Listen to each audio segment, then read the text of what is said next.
and at the end of the day, we all got to get better. And that's something I appreciate about Lynn. I mean, I came out here yesterday, and he came out to practice today, and he was out here before we got to practice, taking some balls off the jugs, which, it's important to him. And, that's half the battle when kids take it upon themselves and are responsible for their performances. It says a lot about them, and we can grow from that. It seems like Cleveland's a guy who's getting a little bit more involved there. And what do you see with him? Do you see that continuing to be? Like all the guys we've had here, that we've had in the past, Cleveland's growing. He's maturing as a wide receiver. I think he's put himself in a position to earn more reps. Again, that's something I need to be better at as the position coach, is getting those guys in, and because I have all the confidence in the world that we're not going to miss a beat when Cleveland goes in. And he made a nice play Saturday, on a little bubble route that we threw to him, and got 9 yards for us. So we just got to continue to game plan the way we've been game planning. Don't take our foot off the gas, and just keep getting our playmakers a chance to make plays. We targeted them out a lot Saturday too, and the unfortunate thing, we didn't make the plays, and that's on us. Do you think, has Lynn been pressing at all?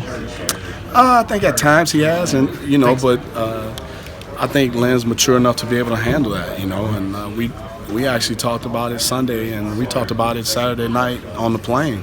And I told him I have to do a better job of spelling him, but he's got to also let me know, and he has to understand there's a happy medium. When you're a competitor like Lynn is, and like all of us are, we don't want to come off the football field, and I have all the gratitude and appreciation for that, but a tired Lynn is not better than a fresh Cleveland, and that's what I told him. And at the end of the day, we got to do what we got to do to help us win football games, and I think he understands that, and we're gonna do a better job of that. Do you look in that light for more opportunities in the first half, maybe have him fresher in the same? Yes, I think the last 2 games he's played over 70 snaps, and again, I take full responsibility for that. I got to do a better job of tracking those reps and getting the other guys in, because every guy I got in that room,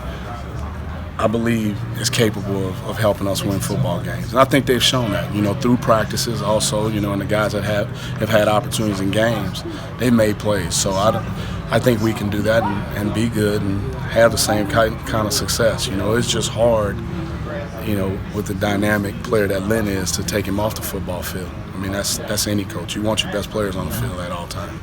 Allen took a pretty big shot at the end of that game. Is he doing all right? He's good, man. Allen's a tough kid, man. When he walked off the field, he was fine. I thought the hit was good, but when he hit the ground is when I really was like, wow, because you watch his head pop up. But Allen Daly's a warrior, man. He's fine. Is there a point with Lynn where you got to make sure he doesn't get too hard on himself after some of those drops, so they don't kind of roll over? Yes and no. I don't want to impress him, like we just talked about. I don't want to impress him, but I believe in guys being their own worst critic. And if you can take that criticism and understand it and use it as fuel for motivation, so be it. But I also have to tell him it's like anything else, man. After the play is over, move on to the next one, because we need you. We can't. It's like Coach Stoops talked about. We can't let one loss turn into 2, and we did. We can't let one drop turn into 2 drops. And we did Saturday, and we were ineffective, which was out of characteristic for us, because we had been making those plays. And that's the thing. I told him, I said, hey, bro, we're gonna drop balls. I'm not critiquing you for dropping a pass. But you can't drop a bunch of passes. Eddie used the term consistency. That's it. Like half a dozen times probably with us. You guys are really close to being very good offensively, but is it those handful of plays? Those things, the penalties, the turnovers, you know, and the missed opportunities on big plays. You know, Eddie said that I think in the game we were 1 out of every 5 being explosive, and he was like, in his coaching career, he'd never been around that type of game. But you go back and I just take 3 plays that my guys were directly involved with. You know, if Ahmad makes that catch, Lynn makes the catch on the long post and catches the ball on the 1-yard line, that's 3 pass touchdowns. And nobody's talking about our passing game. Nobody's talking. We're sitting here probably sitting at 3-1.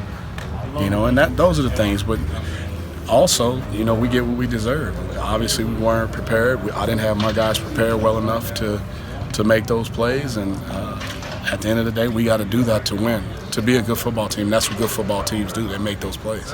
A lot of talk has been made, of course, about Lynn and Ahmad, but it looked like Josh was running free quite a bit on Saturday. Josh Ali, I want to keep him the secret. You know, Josh Ali is a heck of a wide receiver.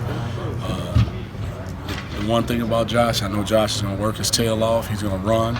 The guy runs like he's an Energizer Bunny, man, and he's made some plays, and he's going to continue to grow as a wide receiver. He's going to continue to get better, and Josh Ali's going to be fine. The one thing I don't worry about with Josh is Josh not working, and it shows up on Saturdays because he works Monday, Tuesday, Wednesday, Thursday, Friday. Mm-hmm.